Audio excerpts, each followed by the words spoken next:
right now we have a lot of things going on, and many of us are anxious. Many of us are on edge. Many of us are worried about our jobs, worried about our finances, worried about our children, our wives, husbands. We're worried about a lot of different things. And it's normal, if you will, to be worried, to be anxious about things that are going on. But when I'm talking about anxiety, we're talking about a disorder. And like one of the things we mentioned before, in order for a thing to be categorized as an illness or as a disorder, it has to meet certain criteria, and it has to last for a certain period of time. So again, we're not talking about just things that just started. We're talking about, I'm sorry, some of you see me looking away. I'm looking at my camera here. Okay. We're talking about something that's ongoing, that lasts for a certain period of time, and that it starts to impact your life. Okay. So when we talk about anxiety, we're not talking about just, as I said, feeling anxious. We're talking about a disorder. Now, there are different types of anxiety, right? We're looking at generalized anxiety, and that's where people, you worry for about everything. Okay, it's just generalized. It's like you overthinking. It's just you worried. Okay, and then you look at panic disorders. Panic disorders are anxiety disorders, but it's when it's a response to a certain thing. It's like when you have reoccurring panic attacks. Now, a person can have a panic attack and not have a panic disorder. You won't have the disorder. Again, in order for a person to have a disorder or an illness, it has to meet certain criteria, and one of those criteria is a time factor, right? It can't just be one time. It has to be over a period of time. But a panic disorder is, if you've ever seen or ever had a panic disorder, you would know what I'm talking about, right? A panic disorder, when a person first has it or when you first experience it, it feels like you're going to have a heart attack. You feel like you can't breathe. Your mind is racing. You feel like you're going to, some people describe this, feel like they're going to die. Many times a person, especially when they first have their panic attack or have a panic attack for the first time, they go to the hospital, they go to the emergency room, because it feels like you're having a heart attack. Think about when you're feeling anxious, right? Let's just say you have to be someplace at 9 and you're late. And you're trying to rush to get there, and your heart starts beating a little bit, and your blood pressure is up, you're a little elevated. Imagine that feeling times 10. So when you talk about a panic attack, it seems to come from out of nowhere, and it makes the person feel like they are having a heart attack or they may die, especially the first time that they've had it, right? So many times they'll go to the hospital, they'll go to the emergency room, see their doctor. The doctor will run tests and tell them, hey, your heart and everything is fine. And it's usually after that, then they realize, oh, this was a panic disorder, a panic attack. Usually the first time you have it, as I said, the second time you kind of get used to it, you know what it is, and you kind of begin to learn how to manage it. A panic disorder is when you have panic attacks on a regular basis, and now you have a disorder. And then you're looking at phobias, right? A person, I have a phobia about heights. I have a phobia about going outside. Then you look at OCD, and then you look at PTSD. Okay, so there are different types of disorders. But I just want to read something here. As I said before, we all experience anxiety at some point in our lives. But when we're looking at an anxiety disorder, it is more intense, it lasts longer, and it starts to interfere with our lives. So what do you mean interfering with our lives? When you think about a phobia, for example, there are some people who won't do certain things because of they're afraid. Anxiety can limit your life. Anxiety can put you in a position where you're not able to live your life to the fullest because you can't get past the anxiety. You don't want to go outside. You don't want to be around certain people. It could be something, you have a phobia concerning, OCD. We've seen that. You heard a lot about that on TV. A person may wash their hands over and over several times, repetitious behavior, okay? Let's look at some of the symptoms of anxiety. Just like with all the disorders, you look at thoughts, feelings, behaviors. You're looking at spirit, soul, and body, okay? Physically, pounding heart, chest pain, as I said before, rapid heartbeat, hyperventilation, shortness of breath, dizziness, headache, muscle aches, pain, okay? Anxiety disorder can bring on this unrealistic fear of the future. Because when you're looking at anxiety, a lot of it is related to what could happen. especially when we look at generalized anxiety. So it's an unrealistic and excessive fear and worry about past and future events, mind racing, you can go blank, you decrease concentration, memory, restlessness, feeling on edge. You start avoiding certain situations, like I mentioned before, because you start anticipating. You start anticipating certain situations that this is going to be going to happen, so you avoid it. So that's what I mean about how your life can become real smaller, right? God has given our life for us to live to the fullest. But if we're not careful, the anxiety disorder can put us in a situation where our life becomes smaller. We avoid certain things. We avoid going over bridges. We avoid dealing with being in certain circumstances, right? So we don't go outside anymore. Some people, because of the anxiety, they don't even go outside. Everything is DoorDash. Everything is delivered. And that's fine. But when you think about it in the long run, what type of life really is that? What type of life, it's one thing to be alive. It's another thing to really be living your life to the fullest, right? And if we're not careful, anxiety will put us in a situation, as I said 5 times already, where our life is so much smaller. And this is the reason why it's really important for us to kind of get help, to start talking to people, to push beyond that anxiety. Because if not, you don't want to be 50, 60, 70, 80, 90, looking back on your life and realize that the anxiety, that this disorder has taken over or taken a chunk out of your life, right? And that you never really got to the heights or achieved the things that you could have achieved because of the anxiety, right? So we want to kind of get some help with that. Just to go a little further, I mentioned generalized anxiety disorder. The main symptoms of generalized anxiety disorder, or GAD, are overwhelming, unfounded anxiety and worry about things that may go wrong, or one's inability to cope, accompanied by multiple physical symptoms, right? Again, symptoms of anxiety or tension are occurring more days than not for at least 6 months. So again, that goes back to the category. So let me stop here again and read this again. You're looking at overwhelming, unfounded anxiety and worry about things that may go wrong, or one's inability to cope. So when you're looking at generalized anxiety, you're anxious about things that could go wrong, right? You anticipate, well, what will happen if this happens, or what will happen if this happens? Well, will I be able to handle it? Well, suppose I lose my job. Suppose they don't call me back. Suppose she does this or he does this. Suppose they don't like me.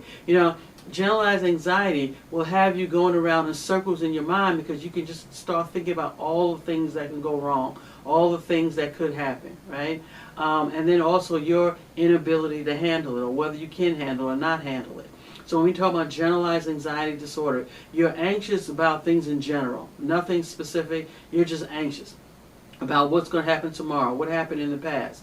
What I always tell people, when you find yourself in this rut, pull out a pen or paper, pencil, or whatever the case is, and begin to write down what you're anxious about, and begin to force yourself to develop a plan. Because you want to do is stop your mind from racing. You want to stop your mind. Because if you're not careful, like I said, you can spend a whole day going back to, what if I lose my job? Oh my God, if I lose my job, then I'll lose my car. And if I lose my car, what will happen? Now I have to walk. Oh my God, and if I'm walking, I'll probably get mugged. Oh my God, what will I do if I get mugged and they'll steal all my items out of my purse? Oh gosh, now I don't have an ID card. Oh, I don't have an ID card. Now I don't have a driver's license. Oh my God, I'm not going to be able to drive. Oh gosh, well, I won't be able to drive. That means they'll take my car. I won't be able to get another job. You see how that goes in your mind? And I'm doing like this to show you how it goes, like in circles. Maybe I should do it like this. It goes in circles. What if I lose my job? Then I can't pay for my car. My car gets repossessed.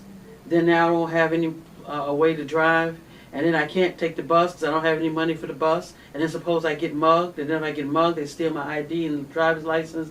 And then if they steal my ID and driver's license, I don't have any money to get an ID or driver's license back. So then I'll be without a driver's license and ID, which I need my driver's license and ID in order to get a job. And then if I don't have a job, then, it just keeps going around and around in circles, right? That's generalized anxiety disorder. You're anxious about things that haven't even happened yet. Again, pull out a pen or paper and begin to identify what would you do if these things did happen? What would you do? How would you make a change, right? Come up with a plan. But generalized anxiety disorder is just anxiety out of control, okay? As I mentioned before, panic disorders are a series of panic attacks. Think about that. As I talked before, because you have a panic attack doesn't necessarily mean that you'll develop a panic disorder. A person with a panic disorder experiences reoccurring panic attacks for at least 1 month, is persistently worried about possible future panic attacks and possible consequences of panic attacks. So when you think about, notice something about anxiety. Anxiety is usually something you're anxious about, something that hasn't happened yet, or about your ability to handle it, about something that happened in the past. You're usually anxious about things before they even got here, before tomorrow hasn't even gotten here, and I'm already thinking about what I'm going to do tomorrow, okay? And then, as I mentioned before, phobic disorders. A person with a phobic disorder avoids or restricts activities because of persistent and excessive fear. Because of fear of going out, you avoid going out. Because of fear of speaking in public, you avoid speaking in public, right? So whatever the fear is. We talk about agoraphobia. We hear that a lot, right? That's where people don't like going out. So you avoid certain situations because of fear. Social phobia is the fear of any situation where public scrutiny may occur, usually with the fear of behaving in a way that is embarrassing or humiliating. So you social phobia, you avoid going out, being around people, being in certain events because you're afraid of being humiliated. You're afraid of what people might say. You have anxiety about this type of stuff, right? Then you have specific phobias where we talk about snakes, heights, things of that nature. Then obsessive compulsive disorder is the least common anxiety disorder, but can be very disabling. So while it's the least common, it can be very disabling, but it's one that people have talked about because you see it like on TV, right? Obsessive thoughts and compulsive behaviors accompany feelings of anxiety. Obsessive thoughts are recurring impulses and are images that are experienced as intrusive, unwanted, and inappropriate. And this is where you have this, you can't stop yourself from doing the same behavior over and over again.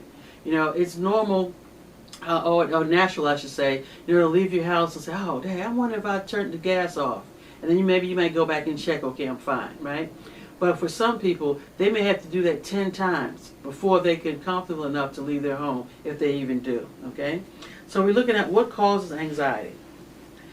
Anxiety is mostly caused by perceived threats in the environment, but some people are more likely to be diagnosed with an anxiety disorder. Like we talked about before in this broadcast, people will say, well, what causes a disorder, right? And we know thoughts, feelings, behaviors, we know about the environment, we know there's biological, and we know about the environment. But we know that there's usually a combination of both. There are some disorders that you can point to and say, it's definitely biological, or it's definitely environmental. You can point to PTSD and say it's definitely related to trauma or this particular event.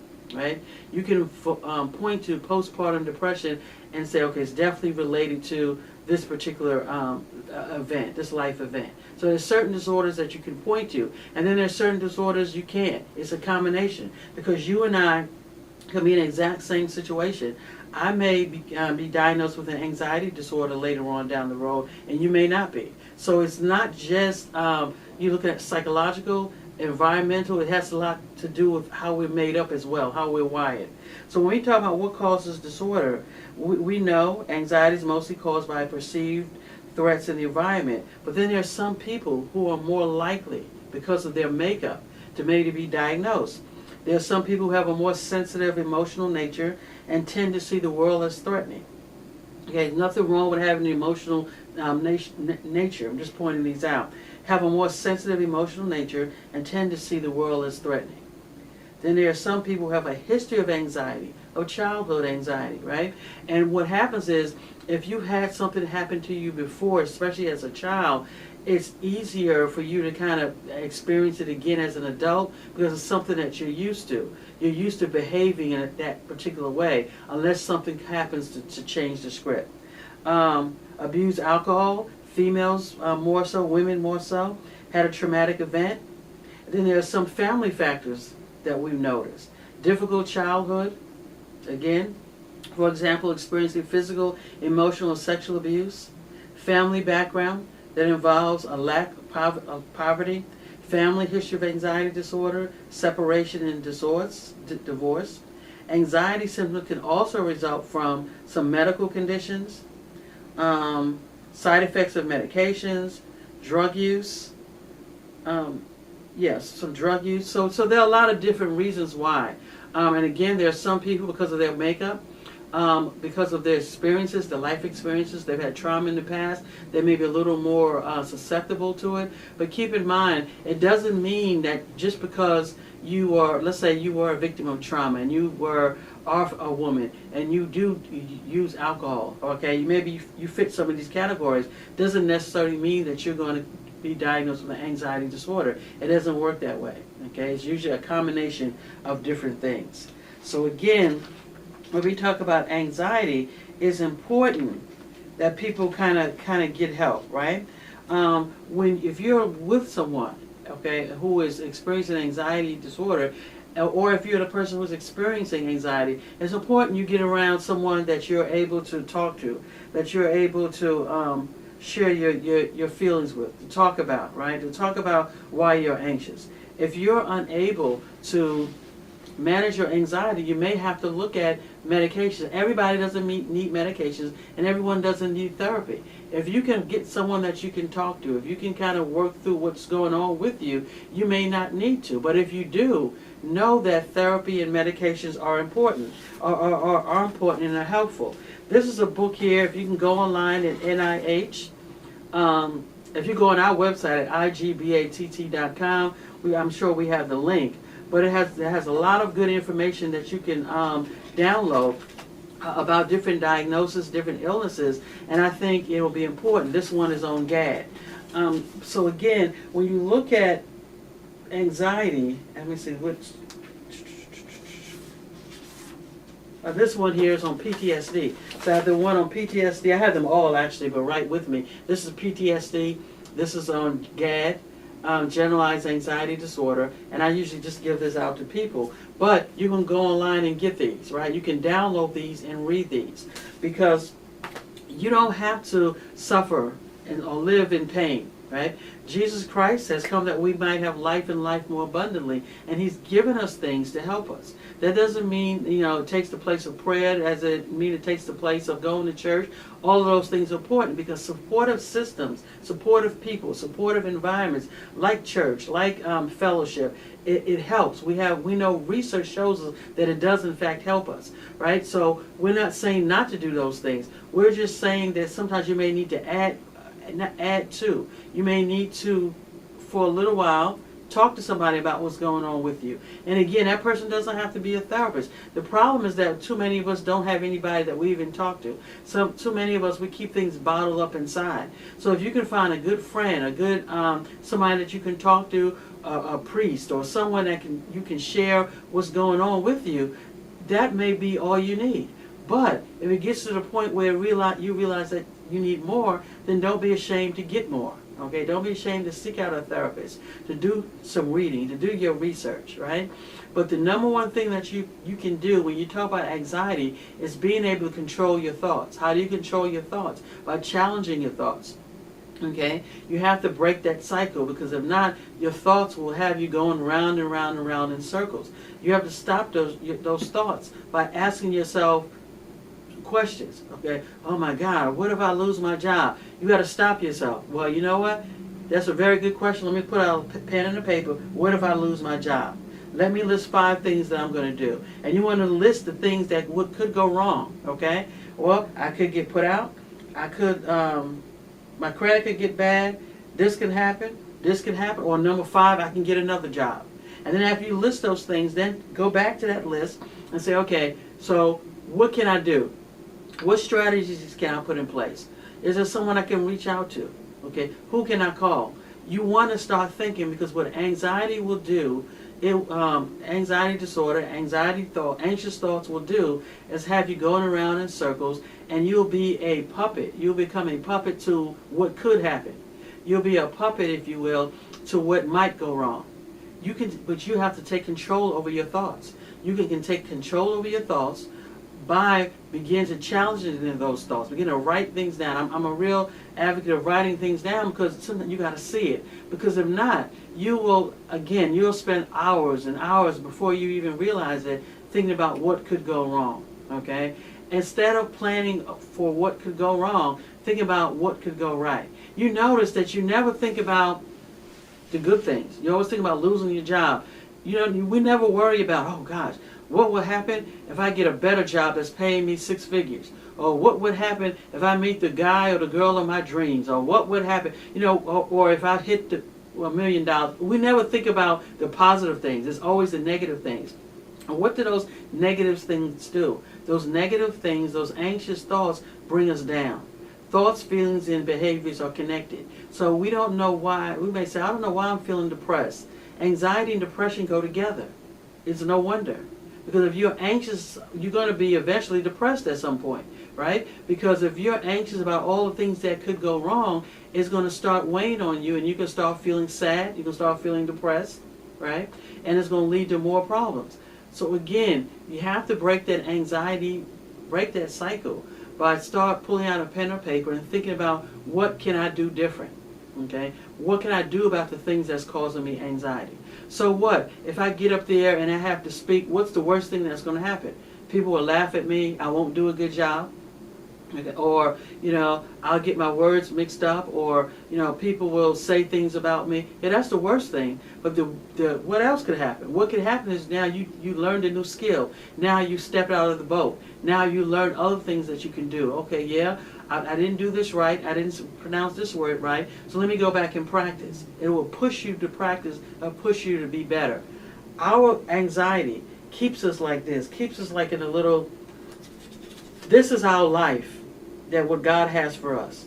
The fullness of our life, the joy, the happiness, the friends, the family, all of the good things He has for us. This is our anxiety.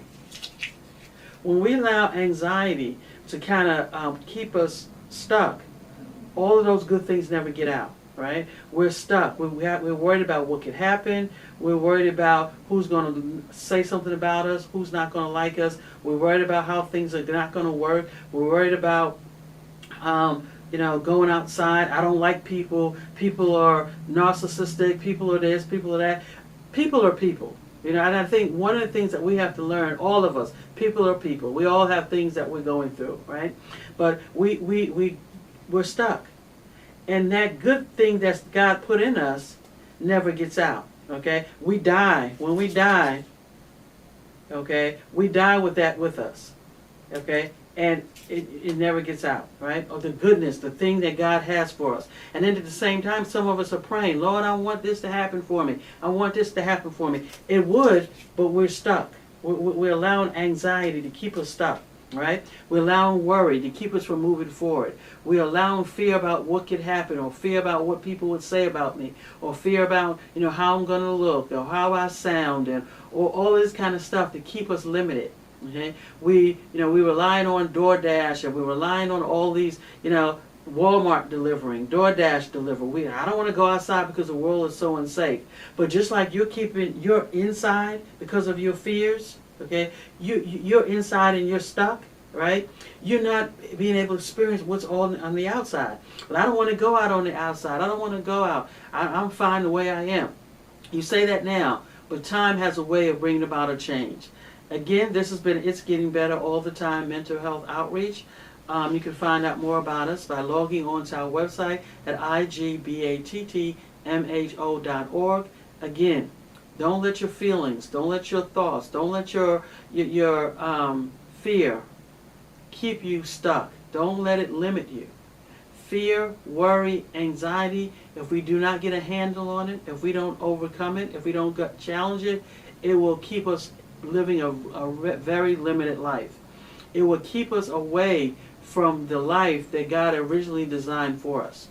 And God has given us all things pertaining to life and godliness. He wants us to live our life to the fullest. But you can't live your life to the fullest if you're afraid.